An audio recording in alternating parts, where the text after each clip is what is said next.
Listen, guys, if you're hearing the sound of my voice, that lets you know that we are back with another blazing episode of the End Zone Club, where we have conversations designed to push us from walking in potential to fulfilling our purpose. And today, I got a young, dynamic, fiery, motivational speaker who's going to speak up. But before I get to him, I have to get my preliminaries out the way.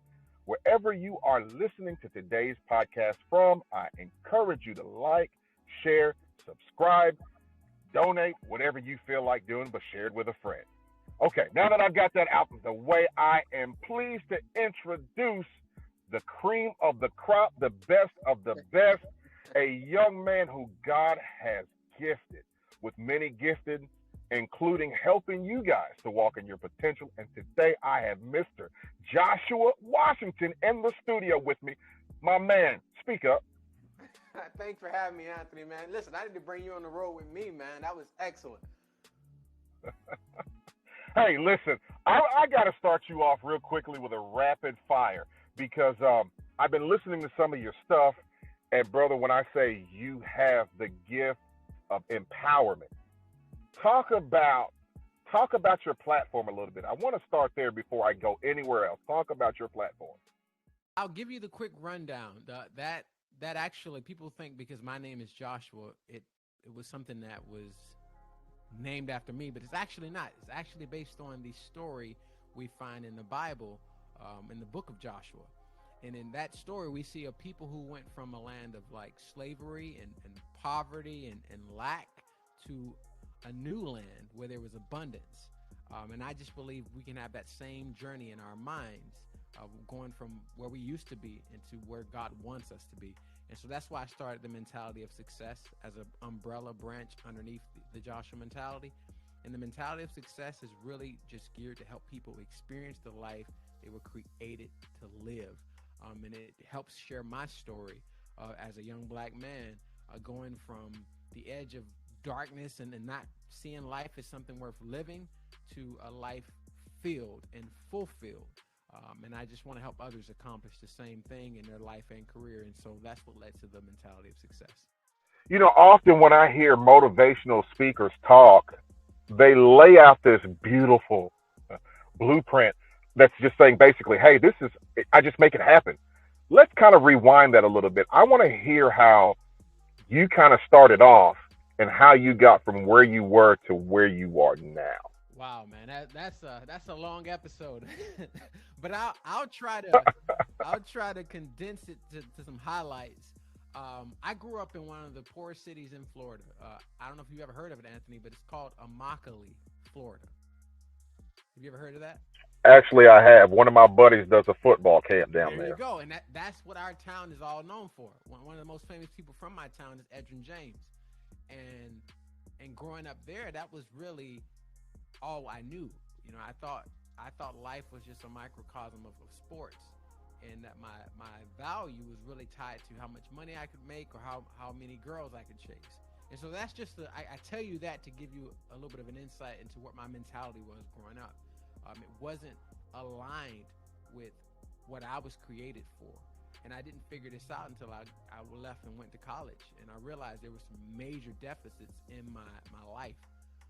And that's what birthed the Joshua mentality. That's what birthed the mentality of success.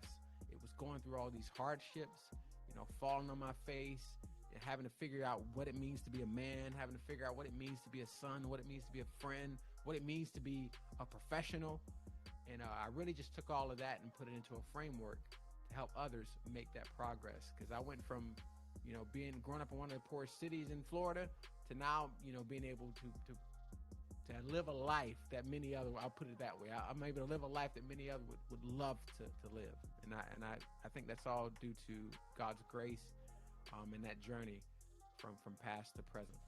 I don't want to get personal for a moment because, like, with my story, I grew up in the church as a musician, and there was kind of like a becoming for me where I had to accept the fact that I'm different.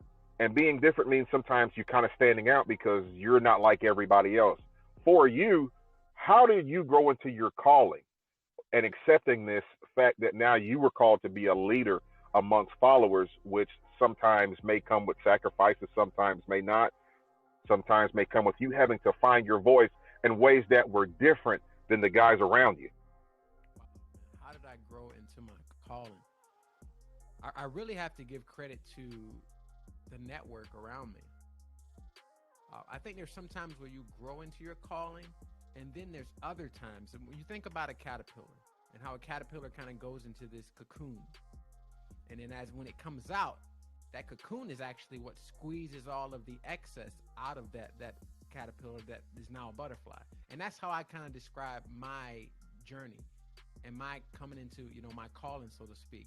If it were not for my network, the people around me who were not afraid to say, hey, sit down, son, you got this thing twisted. Like I remember, I'll give you an example. There was a friend of mine who was he was a pastor at a church. And I remember to this day, I put it in the book actually. I actually had the audacity to sit there and tell this man, like, how can you be married to one woman? Because that's what my mindset was growing up. And he was right. He was the one that sat me down and was like, no, you got this twisted. Marriage is actually a beautiful thing. And it's because of his influence that I now can be a father and a husband. And so I think going back to the question, my network kind of served as that cocoon to surround me when I was foolish and wet behind the ears and lacked experience, but thinking I knew it all. They protected me, and then they helped to drain out the excess as I became to develop more and more. And I am so grateful for. I tell people network is the third greatest currency in life, and that's the reason why. What I do want to speak on this real quickly because hearing your story speaks to the idea that all of us are often only as strong as the communities around us. And it's good to hear that you were surrounded with good people. However, I got a question thrown at me last night from a young man that's 12. And I want to throw it at you as well because I just want to hear your take. But he asked this question in this form, and he says that, okay, we were on this platform, a bunch of guys are speaking positivity, whatever, and we're talking about men who have positively impacted us. During your time, did you ever have anybody try to negatively impact you, and how did you handle that situation? Oh, absolutely, man. Especially around the peers. I think that a lot of peer pressure and a lot of lies, I would say. That's the only term I can really think of. I had to really combat because there are people in your world who they don't mean any harm, but they're only giving you advice. They're only trying to quote unquote help you based on what they know and what they've been exposed to. So if you have a group of people and none of them have ever had fathers in their lives, then of course the conversations and the sense of truth and direction in that circle is going to be very different than a circle of young men who have grown up with fathers and good examples. So for me, because I really was surrounded around people who were just like me, there were a lot of times where I had to balance out, okay, this is what I'm hearing from my boys, but this is what to me seems to be truth. This is what they're saying. This is what that end result seems to be consistently. Here's what the end result seems to be for this other, situation over here that seems to be more aligned with what I want. So to answer your question, yeah, definitely. There was a lot of, that peer pressure and examples to go the wrong way. But what I found is every time I went that way, it hurt. So you only can touch that iron so many times before you're like, you know what? There's got to be a better way to do this. And I almost got burned with the iron in my community, and this is one of my passions, one of my whys for why I try to even relate with young people in the regards that I do, because in my community, you basically had probably four options. You were going to play ball, you were going to sell drugs, or you were going to be a vice lord or a gangster disciple, or one of those umbrellas. But your options were limited, and a lot of the younger men around me were having babies as young as 13, 14. Dropping out of high school was basically a norm. Yep. There wasn't a whole bright outlook where we were, but thankfully I had a strong father in my life who impacted me, and knowing that, son, it doesn't matter what's around you, it's about what's in you. Absolutely. Speaking to this generation, I am encouraged when I hear a young man with a platform like the Joshua generation and the mentality and something you said has really stuck in my heart. And you were talking about success. And in talking about success, you said that success has been programmed into us, and but failure is an option if we choose it. Can you blow our minds with that? Well, yeah, man. I think my whole thing was growing up. Success was it's kind of this image of success that I think is what a lot of us believe success to be, and it's that success is about what you have versus who you are. And I really had to learn that success is like just like the shirts you and I wear. You know how they have a made in whatever wherever they made in on the tag. Like our lives are just like that shirt, and on that tag it says "Made in Success." And once you realize that you are the main course, you are the success. It's not about what you do; it's about you fully reaching the potential of success that your life was created for. And once I realized that, a light bulb went off because I begin to look at failure differently. And failure, I believe, when I speak of failure being an option, I mean seeing your life and your value as in a failed state. I don't mean like events where you may fail at this thing, you may fail at that thing. I mean failure is an option. It is an option for you to see your life as insignificant. You have that option, but I encourage you to see your life the way it was intended to be seen, which is highly valuable, which is highly required for this earth. There's something that your life was meant for. There's something that the dreams in your heart were meant for to serve those around you and that within you. And that's the message that I try to keep echoing in the minds of my generation and my own mind from day to day is to remind us all that, man, yeah, failure is an option. You can see yourself that way. You can tell yourself that lie and follow that narrator. But I would encourage you to do the opposite and follow truth, which is that you were beautifully and wonderfully made. And that if you really were to even just study the human anatomy, you would see that you were handcrafted for a reason. And I believe that reason is success. I want to take the time, first of all, to thank you for speaking into the lives of our young people the way you have, because a lot of us are, we're kind of reactive in that we react a lot of times to what's around us. But something that we're reacting to right now is this idea that we are in a new year, and people often make resolutions that they have a hard time keeping. So, with that said, I want to segue into this next rapid fire question because you also did a piece that I think ties into those that are listening with New Year resolutions, but you talked about 5 lies that limit success. Now, I don't know how much of this you know verbatim, but from what you can remember, can you dig into those 5 lies and break it down with my people? Man, that was definitely rapid fire. So the 5 lies that limit success, which I encourage you to go back and watch that video. But one of the lies that I harp on the most is this lie that we don't have the resources. And I think that lie is cousin to I don't know. And the reason why those lies are dangerous is because they keep us paralyzed. We don't take action. I don't know in particularly is one lie that will cause us to grow anxiously because we'll start to envision negative outcomes simply because we don't know. Now, there's things 5 years ago you didn't know that you know now. But the only reason you know them is because you got moving. You got active. You started exercising choice. You started exercising options. You failed a little bit along the way. And I think if we can get past, if you don't take anything into this new year, I would encourage you to take the commitment that if you don't know something, but you do know accomplishing it will serve others and serve your life well, then get going on the journey. Don't submit to that lie that because I don't know means I'll never know. No, get going on the journey because you will figure it out. Why? Because you were created to do so. There was a time in this world where cars didn't exist. There was a time in this world where certain things didn't exist. But what happened along the way is as humans, we are equipped to figure it out. Whatever the need is, whatever the value is, we are innately designed to figure it out. So if there's something going on in your world and you don't know, but you do know it's valuable and that it's something that's on your heart to accomplish and it'll help others, then go for it. Don't submit to that lie that because I don't know, I'll never know. firm believer that life is choice driven. And that's me with a victorious mindset that I wake up every morning feeling like whatever challenge, whatever blessing, whatever God places in my path, that my failure and success starts in the mind. A lot of our young people don't have that. So, just based upon what you shared, it's reaffirmation for me that we can figure it out.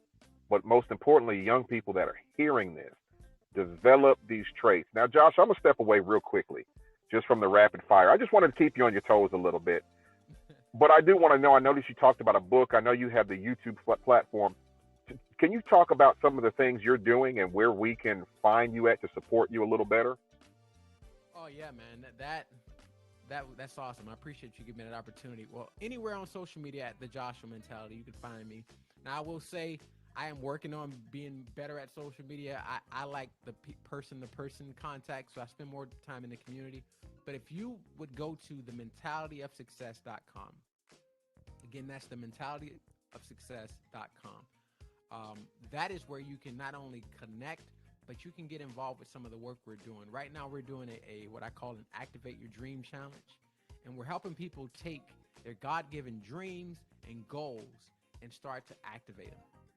Get them moving. And what we think is powerful is when you get people into a group and they all have a shared goal, it accelerates everyone that's involved.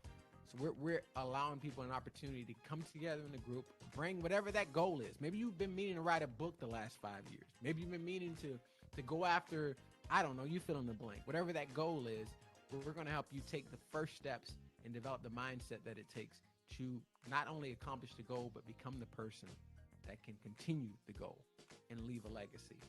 And so I think that's something that's very exciting that we're doing here in the new year. And I'd love for you to be a part of it. And again, that's the mentalityofsuccess.com. And it's the Activate Your Dreams Challenge. I won't even let this moment pass without letting you know I would be honored to support your vision and to be a part of what you have going on. Also, I will say from the outside looking in, you were doing ministry really well. I wanted to compliment you as well because I think your graphics, your layout, your stuff is immaculate, man. And I noticed you have a team working with you in some regards. How did you get four brothers together to even do a show where you guys are bringing light, you're bringing comedy, humor, you're bringing good content? How did that develop? So now that's Black Caution. That was, I don't know what any other way to be. So I'm gonna tell you exactly what that was.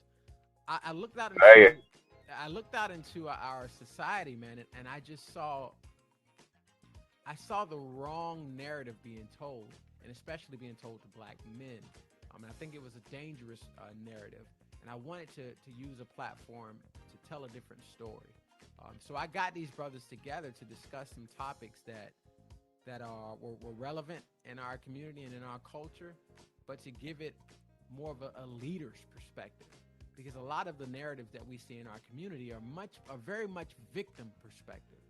And it doesn't mean that, when I say victim, yes, there are a lot of things that happen to us as a community that we were victimized, but because you were victimized does not mean you must bear the label of a victim.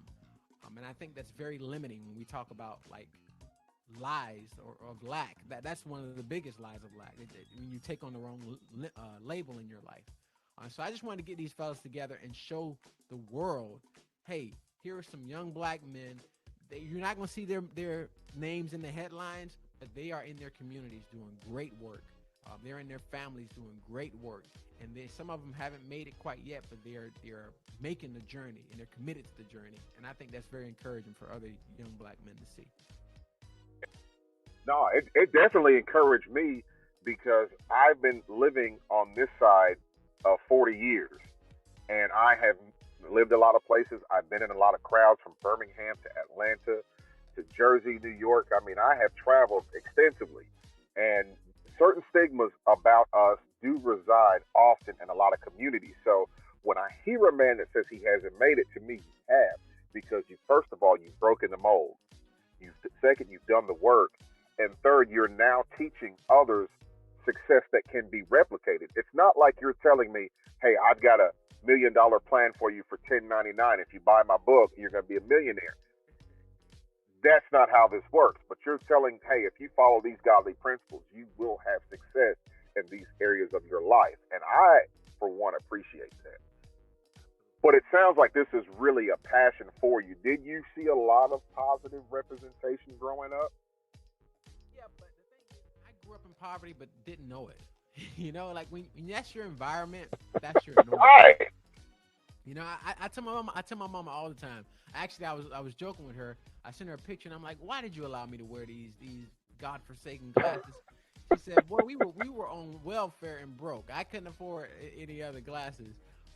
But I didn't know because my parents made sure whatever needs we had were taken care of, and I don't know how they figured that out, especially my mom, but she did. So to that point, I did see a lot of it, but I didn't realize what I was seeing until I got out of that environment. And that's when it was like a shell shock to get outside of my little community and see the world and see that there was a lot more to it than what I was seeing on the day to day. So yeah, I did see it a lot, but I think also on the positive aspect, seeing that also helped to make me the person that I am, which is highly content, even if I don't have a lot. And that's something I cherish as well. Honestly, that's one of the beauties of growth as well. There are areas of my life that because I saw things a certain way, it's an inferior model that I didn't realize was inferior until I started maybe being around men of higher value, men that value their wives, their homes, their family, their careers, their walk with God, their integrity. And then when you start seeing men that are not just men that pray when things happen, but they're given to prayer. Every morning they're with prayer. They're teaching the prayer to their kids. It's like, man, that's something I want in my life. And I'm thankful to have had a dad that he came from the projects of Birmingham. My mom comes from Jamaica. That's poverty. However, they presented with us, it's not a matter of where you come from, but it's about where you're going. So with that said, my brother, I got one final question for you that typically I love for this podcast to end on a high note. And in order to do that, I often ask my guests, if man were to be successful and to finally create a time machine, and we were to go send you back in time to talk to your younger self, what is one piece of information you have now you wish you knew when you were that age? Oh man, you're good at this, Anthony. Man, I would explain to my younger self the three greatest currencies in life. That I would for sure explain. Because that my younger self thought money was the greatest currency, but it's not. So I would definitely take my younger self through that lesson, and I think that would be a life-changing lesson.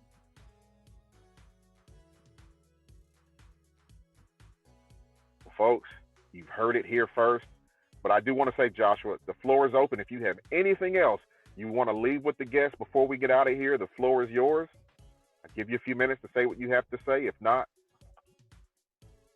well, no, I want to say thanks for having me on, Anthony, and thanks for all the great work that you're doing in all the different areas, man. One thing about the internet is it just allows us to reach so many more people, and I really love to see others who are, they take it up just by a sense of call, and you're one of those people, man. So thank you so much. I'm sure there's many lives that are being touched and impacted by this, and I can't honor and admire enough men like yourself who are doing this great work, man. So thank you so much, man, from my heart. Indeed, and I just want to say I thank you for jumping on. Though you and I have never met, just the connection that was afforded my opportunity of being introduced to your ministry and possibly having you on, I was floored because the day this spontaneously came together, I was actually praying. And I've been working in ministry for well over 20 years, and I'm always willing to try new things. I'm newer to podcasting, been doing this a little over a year, have been blessed to reach people like we have from the four corners of the earth. But I'm thinking, God, it's been hard for me to get special guests and people that are really, doing what I'm doing. A lot of my friends want to support, but it's like, no, we don't really want to get in front of the camera. And as I'm praying, I get a notification, and it's an unsuspected connection, kingdom. Somebody was listening to the podcast and said, I got somebody for you. And here we stand today. And I'm telling you, I have subscribed to your YouTube. I will be faithfully following, and I encourage my listeners to do the same. Let's support the work this man is doing. Actually, 3 guests ago, we have a former NFL player, Walt Harris, who's from the Fort Myers area, that does a camp in Immokalee, and he actually talked about that area a little bit. So it's just ironic that you come back from that same area just a few episodes later and know all about the area. All the places you can't make this stuff up. There's no way that's a coincidence. Immokalee, that is not a coincidence. Wow. Not at all. And actually, there is a guy that is working on our website right now, and his name slips my mind, but he is also from Immokalee. So there's potentially something God is doing while he is strategically setting up that area, all these connections passing through. I'm going to need you to find that name. We can do that offline, but I need to know. I know this is somebody I know, a brother, a cousin, someone. More than likely, because you guys are the same age group as well. So, hey, this is the End Zone Club. If you are hearing this podcast and you're enjoying today's conversation, I encourage you to like, share, rate, subscribe. Also, don't be afraid to hit the support button at the very top. By giving just a little bit of support, you help us to do what we do in the community and also to spread the word to the 4 corners of the world. And as always, until next time, be blessed. And this is another episode of the End Zone Club.